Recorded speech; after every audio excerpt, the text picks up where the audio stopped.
बिस्मिल्लाहिर्रहमानिर्रहीम। मेरा नाम रूबीरम है और आज जो टॉपिक मैं आपके साथ डिस्क्राइब करूंगी वो है definition, classification and characteristics of mental retardation.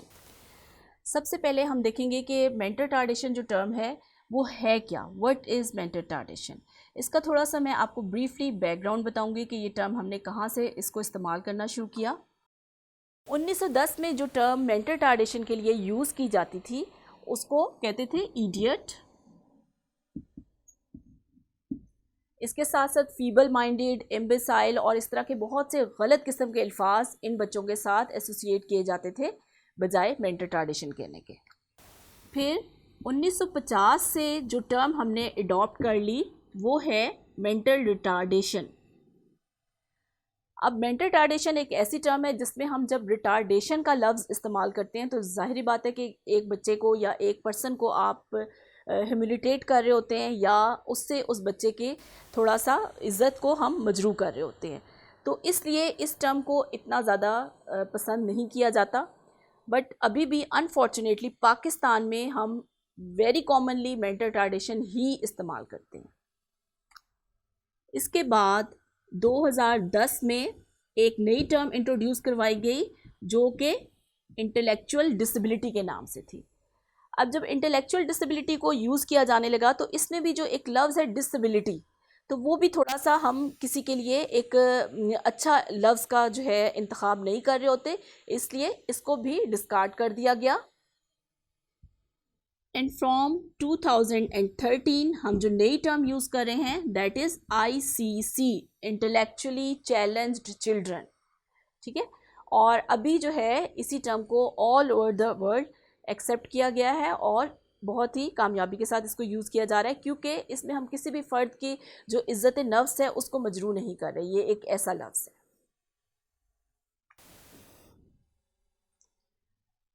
अच्छा जी, अब हम इसकी डेफिनेशन देखेंगे कि मेंटल रिटार्डेशन की डेफिनेशन क्या है।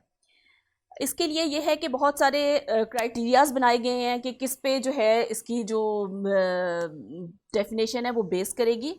इसमें सबसे पहले एक चीज़ आ जाती है, 3 कीज़ हैं, उसको अगर आप फॉलो करेंगे, मैं हमेशा स्टूडेंट्स को रिकमेंड करती हूँ कि आप चाहे असाइनमेंट कर रहे हो या आप अपना पेपर सॉल्व कर रहे हो, तो जब भी अगर आपसे पूछा जाए कि give the definition of mental retardation, तो आपने उन 3 की टर्म्स को पकड़ लेना है और उसके बाद उसको डिफ़ाइन करना है। तो फिर इंशाल्लाह आपकी जो डेफिनेशन बनेगी वो बिल्कुल सही और प्रॉपर होगी।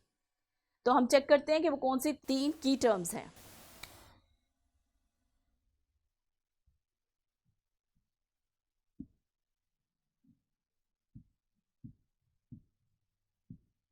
अच्छा जी, 3 की टर्म्स जो मेंटल रिटार्डेशन को डिफाइन करने के लिए यूज़ की जाती हैं, उसमें नंबर 1 है इम्पेयरमेंट ऑफ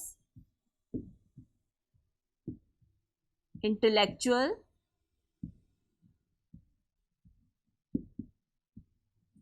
फंक्शनिंग।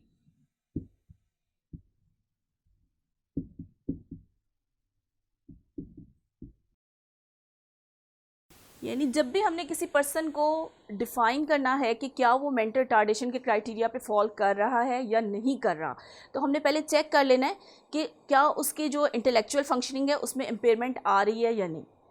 इसके लिए बाकायदा स्टैंडर्डाइज टेस्ट मौजूद हैं जिन्हें फॉलो करते हुए हम डिफ़ाइन करते हैं कि क्या ये पर्सन जो है वो मेंटल रिटार्डेड है या नहीं। दूसरी चीज़ जो है वो है इम्पेयरमेंट ऑफ अडेप्टिव बिहेवियर।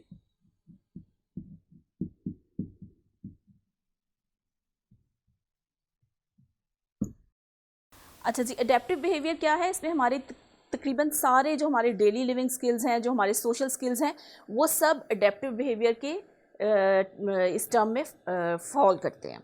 तीसरी इंपॉर्टेंट की टर्म है वो है एज ऑफ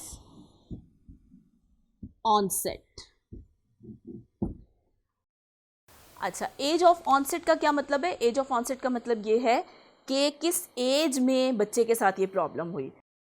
तो जो क्राइटेरिया इंटरनेशनली इसके लिए अडॉप्ट किया गया है वो है by the age of 18 years, यानी कि 18 साल से पहले अगर बच्चे के साथ ये सारी प्रॉब्लम्स हुई तो वो मेंटल रिटार्टेड है। अदरवाइज लेटर ऑन किसी लाइफ की किसी स्टेज में हो गए तो इसका मतलब है कि वो मेंटली इल है, मेंटल रिटार्टेड नहीं है। Both in intellectual functioning and in adaptive behaviour as expressed in conceptual, social and practical adaptive skills. This disability originates before age 18. ये तीनों चीज़ें मिल के इसकी एक ऑथेंटिक डेफिनेशन को बना रहे हैं। इन तीनों चीज़ों को आप लेके चलेंगे तो हम बता सकेंगे कि मेंटल रिटार्डेशन क्या चीज़ होती है। और ये जो अभी मैंने आपके सामने डेफिनेशन बोली है ये एक ऑथेंटिक डेफिनेशन है।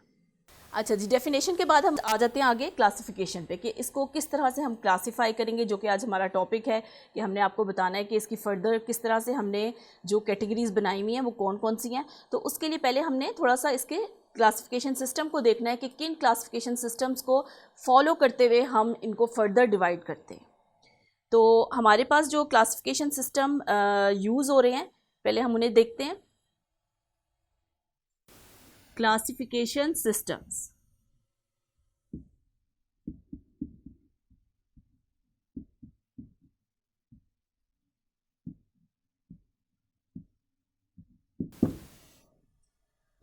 अच्छा जी, एक क्लासिफिकेशन सिस्टम है जिसे हम कहते हैं DSM।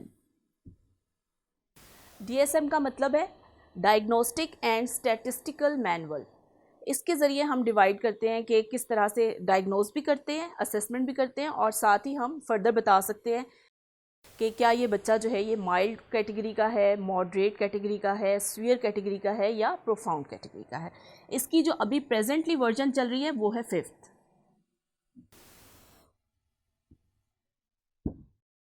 दूसरा जो हमारे पास क्लासिफिकेशन सिस्टम आ जाता है वो है ICD, और इसकी अभी 11th वर्जन आ चुकी है बट पाकिस्तान में अभी 10th वर्जन चल रही है। और तीसरा जो है वो जो हमने जिस पे पहले डेफिनेशन भी देखी थी AAIDD, और इसकी भी 11th वर्जन चल रही है। अब हम इनको थोड़ा सा डिटेल से देखते हैं। अच्छा, जो पहला मैंने आपको बताया है DSM, ये अमेरिकन साइकाइट्रिक एसोसिएशन ने बनाया है और पाकिस्तान में अभी DSM-4 की जो रिवाइज्ड वर्जन है वो भी क्लिनिकल सेटिंग्स में यूज़ की जा रही है बच्चों के असेसमेंट के लिए और डायग्नोसिस के लिए, और otherwise all over the world जो है DSM-5 को यूज़ किया जाता है। फिर जो दूसरा क्लासिफिकेशन सिस्टम है ICD जो है ये इंटरनेशनल क्लासिफिकेशन ऑफ डिजीज़ है और ये WHO वर्ल्ड हेल्थ ऑर्गेनाइजेशन ने बनाया है, और इसकी भी हमारे यहाँ 10th वर्जन यूज़ हो रही है पाकिस्तान में, बट अदरवाइज़ इसकी 11th वर्जन पे काम हो रहा है और उसको all over the world accept भी किया जा चुका है। तीसरा जो हमारा क्लासिफिकेशन सिस्टम है इसको जो है 11th वर्जन इसकी यूज़ होती है और ये इतना पाकिस्तान में यूज़ नहीं किया जा रहा। जो पहले दो हैं DSM और ICD, उसको ज़्यादा कॉमनली पाकिस्तान में यूज़ किया जाता है, ख़ास तौर पे DSM को। अच्छा, अब हम देखते हैं कि किस तरह से हम क्लासिफाई करते हैं सीवियरिटी के लिहाज से मेंटल रिटार्डेशन को। मेंटल रिटार्डेशन वेरीज इन सीवियरिटी। आपने देखा होगा कि अपने इर्द गिर्द अगर आपने कभी किसी भी मेंटल रिटार्डेड बच्चे को या किसी पर्सन को देखा हो तो कुछ तो आपने ऐसे देखे होंगे जो काफ़ी हद तक बातचीत भी कर लेते हैं, एक दूसरे को अपनी बात भी समझा देते हैं, जो चीज़ उन्हें रिक्वायर्ड हो वो भी मांग लेते हैं, या अपने पेरेंट्स के साथ बहुत अच्छे तरीके से कम्युनिकेट कर लेते हैं। But there are certain cases के जो बिल्कुल ही बेड रिडन है और वो अपनी किसी भी नीड के लिए कोई अल्फाज नहीं इस्तेमाल कर सकते, कुछ हैं जो साइंस के थ्रू समझा रहे होते हैं। तो इसलिए जिस तरह से हमें उनमें डिफरेंट किस्म के सिम्टम्स नज़र आते हैं या डिफरेंट किस्म के उनके जो है लेवल नज़र आते हैं, तो इसी तरह से इनकी डिवीज़न बनाई गई है।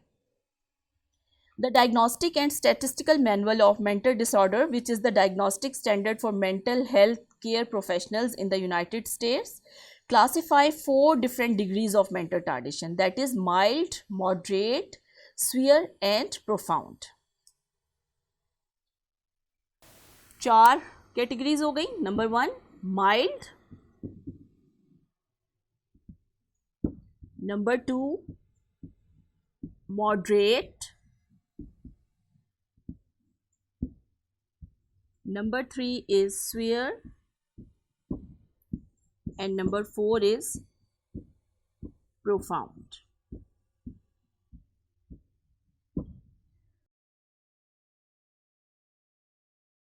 अब ये जो 4 कैटेगरीज बनाई गई हैं ये उनके सिम्टम्स के हिसाब से बनाई गई हैं। जिस तरह के सिम्टम्स एक बच्चे में पाए जाते हैं उसी के हिसाब से उसको डिफरेंट कैटेगरीज़ में हम डाल देते हैं कि इसके सिम्टम्स इस तरह के ये माइल्ड कैटेगरी का है, इसके सिम्टम्स इस तरह के ये सीवियर है, या बहुत ही जो बेड रिडन और बिल्कुल क्रिटिकल कंडीशन में या जिनको हर वक्त जो है हेल्प की ज़रूरत होती है, सपोर्ट की ज़रूरत होती है, उनको हम प्रोफाउंड की कैटेगरी में डालते हैं। अब हम इन चारों कैटेगरीज़ को वन बाय वन देखेंगे कि इनमें क्या क्या सिम्टम्स पाए जाते हैं इन बच्चों में और किस तरह के ये रिलेट करते हैं माइल्ड और मॉडरेट, सीवियर और प्रोफाउंड कैटेगरी से। सबसे पहले हम देखेंगे mild retardation. Usually specialist services are not required. Mildly retarded adults may need help with housing, employment और with the special problems of old age. एक इंटरेस्टिंग बात यह है कि हमारे यहाँ स्पेशली जो हमारे विलेजेस वगैरह है इसमें ऐसा होता है कि बहुत सारे बच्चे माइल्ड रिटार्डेशन के साथ हैं और चूँकि वो अनडायग्नोज्ड रह जाते हैं इसलिए वो अपनी एक नॉर्मल ज़िंदगी गुजार रहे होते हैं। ठीक है, हो सकता है कि उनकी शादी भी हो सकता है उनके बच्चे भी हों और बिल्कुल एक सब उसको जो है एक नॉर्मल तरीके से ले रहे होते हैं क्योंकि वो अनडायग्नोज्ड हैं, उनकी कोई भी जो है डायग्नोसिस नहीं बनाया गया, तो इसलिए वो अनडायग्नोज्ड रह गए और वो नॉर्मल ज़िंदगी गुजार रहे हैं। इसके साथ साथ ऐसा भी होता है कि बहुत सारे हमारे पास जो सीवियर या कैटेगरी के होते हैं या हमारे माशरे में जो प्रोफाउंड कैटेगरी के होते हैं उनको हमारे गांव में या हमारी सोसाइटी में कॉमनली डिफरेंट नाम दिए जाते हैं कि कहा जाता है कि ये तो अल्लाह लोग है, ये तो साईं हैं, और हम जो है उनको किसी और ही पर्सपेक्टिव से ले रहे होते हैं और उनका जो एक्चुअल प्रॉब्लम है हमारी नज़र उस पर नहीं होती या हम उस चीज़ को सीरियसली ले रहे होते, बल्कि उनको कुछ और ही चीज़ समझ रहे होते हैं कि शायद ये कोई अल्लाह की तरफ से कोई ऐसा बंदा है ख़ास अल्लाह का, तो इसलिए इसमें सिम्टम्स पाए जाते हैं। तो जो माइल्ड रिटार्डेशन है उनको सिर्फ और सिर्फ एम्प्लॉयमेंट में या थोड़ी बहुत उनको हेल्प की ज़रूरत होती है, अदरवाइज़ ये अपनी एक नॉर्मल लाइफ गुजारते हैं और इनको इतनी ज़्यादा कोई प्रॉब्लम्स नहीं होती, ना ही इनको किसी किस्म की ज़्यादा थेरेपीज़ की ज़रूरत होती है, ना ही इनको किसी किस्म की कोई बहुत ज़्यादा मेडिकेशन वगैरह की ज़रूरत पड़ती है। अच्छा, अब इनको एक क्लासिफिकेशन सिस्टम है जो कि एजुकेशन के लिहाज से होता है। उसमें जितने भी माइल्ड कैटेगरी के बच्चे आते हैं हम उनको एजुकेबल बच्चे कहते हैं। क्यों? क्योंकि इनको हम स्टडीज़ की तरफ ला सकते हैं और टू सम एक्सटेंट ये उसमें गेन भी करते हैं। तकरीबन 85 to 95% जो हमारे पास टोटल मेंटल रिटार्डेशन पॉपुलेशन है उसमें से 85 to 95% पॉपुलेशन जो है वो माइल्ड कैटेगरी में फॉल करती है। और environmental influences, psychosocial deprivation, restrictive child rearing practices, malnutrition, low socio economic class are the causes of mental retardation. कि माइल्ड मेंटल रिटार्डेशन किस वजह से होती है कि हमारे यहाँ आपने देखा होगा कि अक्सर ये जिस तरह जो बहुत ही लो सोशियो इकोनॉमिक स्टेटस से लोग बिलोंग करते हैं वो अक्सर माएँ जो हैं दूसरे घरों में काम करती हैं, वो सुबह से निकलती हैं अपने बच्चे को, वो जो उन्होंने एक झूला सा बनाया हुआ होता है पंगूड़ा सा उसमें चारपाई के साथ लटकाया हुआ, तो उसमें डाल जाती हैं और वो बच्चा रो रहा है या उसे किसी चीज़ की ज़रूरत है या जो भी है उसे देखने वाला कोई नहीं होता, और माएँ जो हैं वो उसके जो बड़े बहन भाई हैं उनकी ड्यूटी लगा जाती हैं कि जी आपने इस बहन भाई को देखना है, लेकिन वो उसको थोड़ी देर बाद आके देख लेंगे, अदरवाइज़ उसको फुल अटेंशन नहीं दे रहे होते। तो क्या होता है कि इस किस्म की चाइल्ड रेयरिंग प्रैक्टिसेस होती हैं जिस या सोशियो इकोनॉमिक स्टेटस इतना लो होता है कि जिसकी वजह से बच्चे में मेंटल रिटार्डेशन आ जाती है। इसी तरह से बाज़ औक़ात बच्चे को टोटली ऐसा इन्वायरमेंट मिलता है कि उसे डेप्रीवेट किया जाता है। लाइक कुछ बच्चे ऐसे होते हैं जो तमाम दिन घर में बंद रहें, या आप किसी भी बच्चे को कम्प्लीटली बाकी सारी दुनिया से आइसोलेट कर दें, उसे बिल्कुल अलग कर दें उसके बहन भाइयों से, उसकी बाकी जो सोसाइटी है उससे, तो डेफिनेटली उसकी जो उसके दिमाग की ग्रोथ है वो उस तरह से नहीं होगी जैसे कि एक नॉर्मल बच्चे की हो रही होती है, और उस डेप्रीवेशन की वजह से उस बच्चे में माइल्ड मेंटल रिटार्डेशन आ सकती है। फिर हमारे यहाँ एक और भी चीज़ बहुत कॉमन है, मेल न्यूट्रिशन। आप देखें कि एक ही घर में जब एक कमाने वाला होता है बहुत सारे खाने वाले होते हैं, तो ऐसा होता है कि हर बच्चे की जो ज़रूरत है, जो उसकी नीड है, ग़िज़ाई ज़रूरत जो है वो नहीं पूरी होती, माँओं की ग़िज़ाई ज़रूरत पूरी नहीं हो रही होती, तो वो जो मेल न्यूट्रिशन है या वो जो ग़िज़ाई कमी है उसकी वजह से भी बच्चे का ब्रेन मुतासिर हो सकता है और उसको माइल्ड रिटार्डेशन हो सकती है। फिर इसी तरह से इसका एक बहुत ही वाज़िया फ़र्क इस तरह से कि एक बच्चा जो कि आप समझ लें कि अर्बन स्लम एरिया में रहता है, अगर आप उसको लाइक आप 20 रुपये दें, उसे कहेंगे अंडे लेके आए, उसमें तो वो बड़ा ही माहिर होगा, वो अंडे भी ले आएगा और जो पैसे बचे हुए हैं वो भी ले आएगा।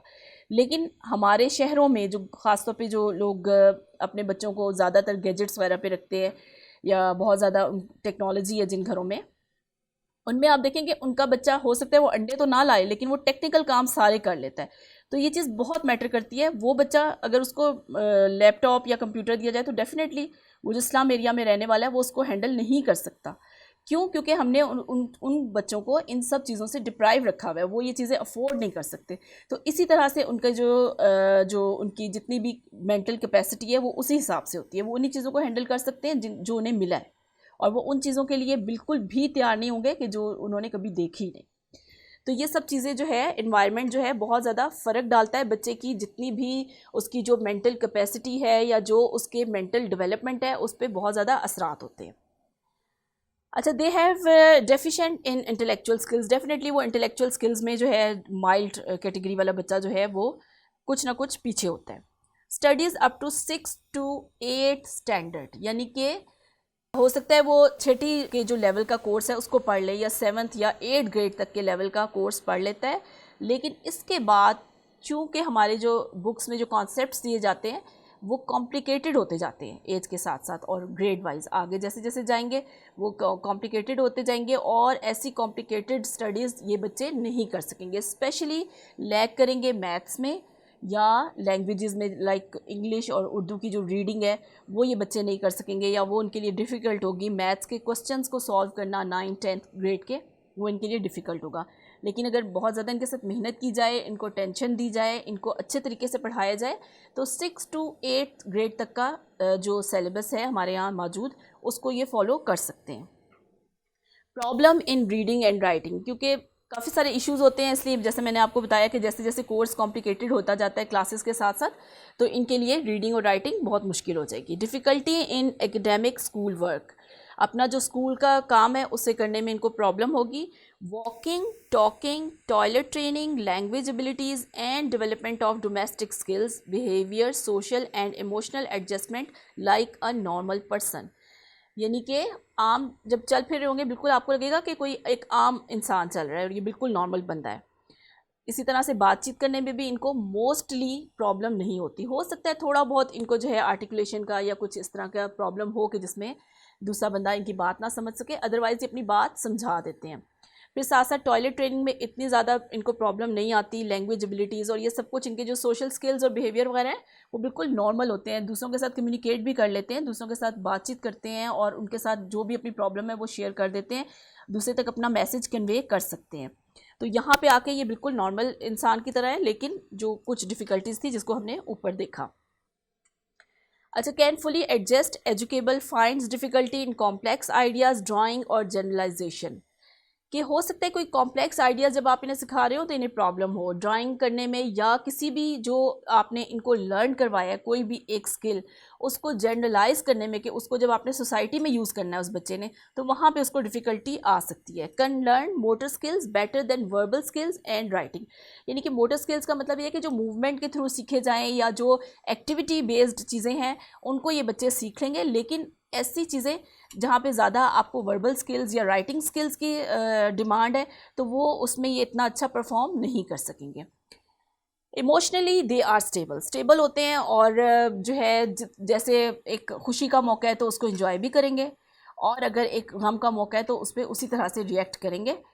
इसका इन चीज़ों का उन बच्चों को आइडिया होता है। टेम्पर टेंट्रम इज़ कॉमन, अपनी बात मनवाने के लिए ज़िद कर सकते हैं ये, और इनमें काफ़ी कॉमनली, क्योंकि इनको इतनी सेंस तो है तो इसलिए उन्हें पता है कि ये एक तरीका है जिसके ज़रिए से हम अपनी बात मनवा सकते हैं।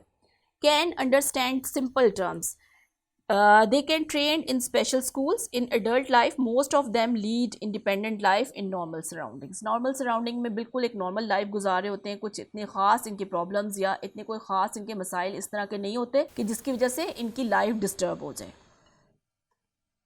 इसके बाद हम जो सेकंड हमारे पास इनकी कैटेगरी है जो कि है moderate mental retardation.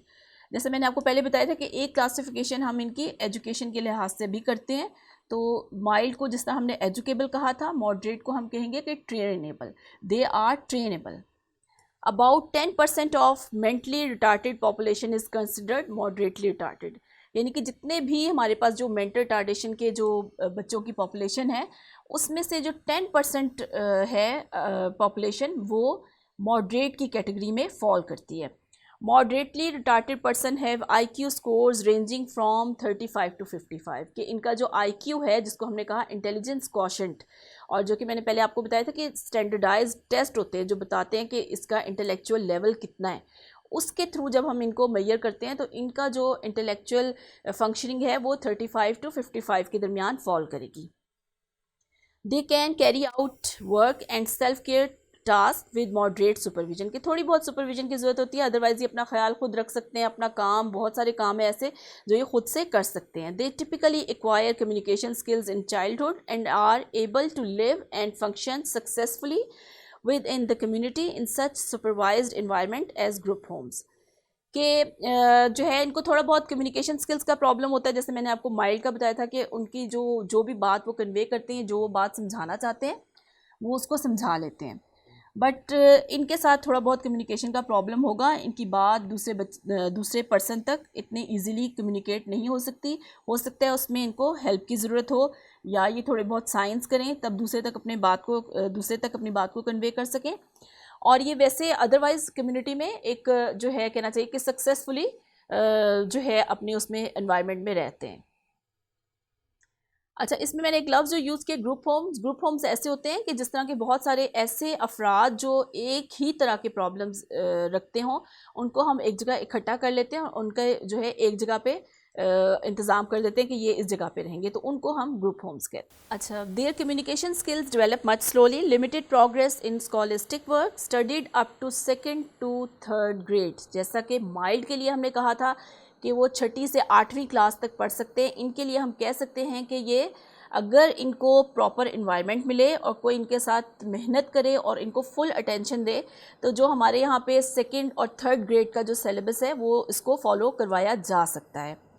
Unaware of needs, बहुत सारी इनकी ऐसी ज़रूरतें हैं जिससे ये अनअवेयर होते हैं, नहीं दूसरे को कम्युनिकेट कर सकते कि हमें फ़लाँ चीज़ की ज़रूरत है। Partially dependent on other for their care, कि इनको किसी ना किसी की हेल्प की या सपोर्ट की ज़रूरत होती है। अच्छा, इसके बाद हम तीसरे जो हमने कैटेगरी बताई थी, that is severe mental retardation, उस पर आ जाते हैं। अब मैं आपको बताती हूँ कि उनकी कौन कौन सी कैरेक्टरिस्टिक्स होती हैं। सबसे पहले तो ये कि जो 3 to 4% पॉपुलेशन है मेंटल रिटार्डेड बच्चों की, उनमें से 3 to 4% जो हैं वो सीवियर मेंटल रिटार्डेशन की कैटेगरी में फॉल करते हैं, और इनका जो IQ लेवल है वो है 20 to 40।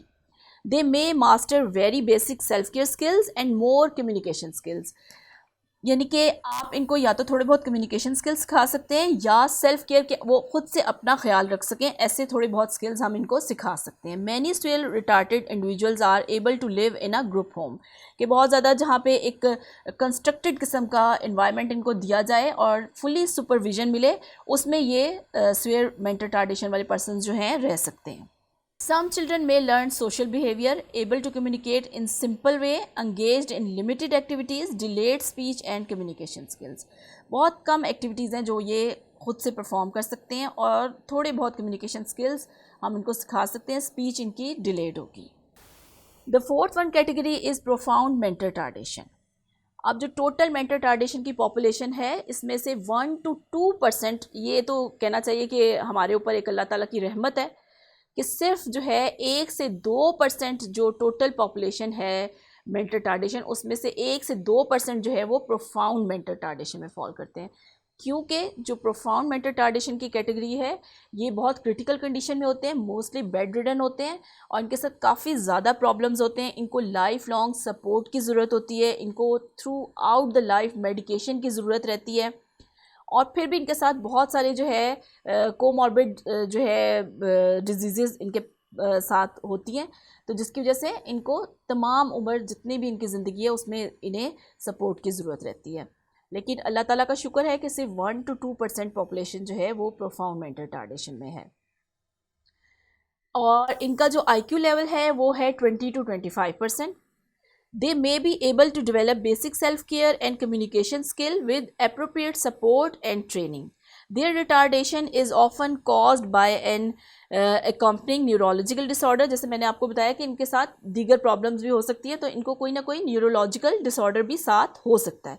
Profoundly retarded people need a high level of structure and supervision. कि बहुत ज़्यादा स्ट्रक्चर्ड माहौल में इनको रखना पड़ता है और बहुत ज़्यादा इंटेंसिव केयर की ज़रूरत होती है और थ्रू आउट सुपरविजन चाहिए होती है. कोई ना कोई ऐसा पर्सन इनके पास हर वक्त मौजूद रहे जो इनको लुक आफ्टर करे, जो इनको देखे, इनकी ज़रूरियात का ख्याल रखे, क्योंकि इनके पास कम्युनिकेशन स्किल्स तो तकरीबन ना होने के बराबर होते हैं. तो इसलिए ये अपनी किसी भी ज़रूरत को दूसरे तक खुद से नहीं पहुंचा सकते. तो कोई ना कोई इनके पास फुल टाइम अटेंशन दे इन्हें, ताकि इनकी जो भी ज़रूरत है वो उसको अकॉर्डिंगली पूरा कर सके. नर्वस सिस्टम डेफिनेटली कॉम्प्रोमाइज्ड होगा. फिर associated conditions are blindness, deafness. के एक तो उसकी मेंटल रिटार्डेशन तो है ही है, लेकिन इसके साथ हो सकता है कि उस बच्चे में ब्लाइंडनेस भी पाई जाए, उस बच्चे में डेफनेस भी पाई जाए. मल्टीपल जो है प्रॉब्लम्स के साथ ये बच्चे हमारे सामने आ रहे होते हैं. Seizures are common. इनको अक्सर फिट्स वगैरह का जो प्रॉब्लम होता है वो इन बच्चों को बहुत ज़्यादा कॉमन है. और तमाम जो इनके माइलस्टोन्स हैं वो डिलेड हैं. माइलस्टोन्स क्या होते हैं कि एक बच्चा किस एज में उसने सर संभाला, किस एज में वो खड़ा हुआ, किस एज में वो बैठा, किस एज में वो चला, किस एज में उसने पहला लफ्ज़ बोला, किस एज में उसने सेंटेंसेस बोले, इनको हम माइलस्टोन्स कहते हैं. और इन बच्चों के यानी कि प्रोफाउंड मेंटल रिटार्डेशन के साथ जो बच्चे आते हैं उनके तमाम माइलस्टोन्स डिलेड होते हैं. Thank you.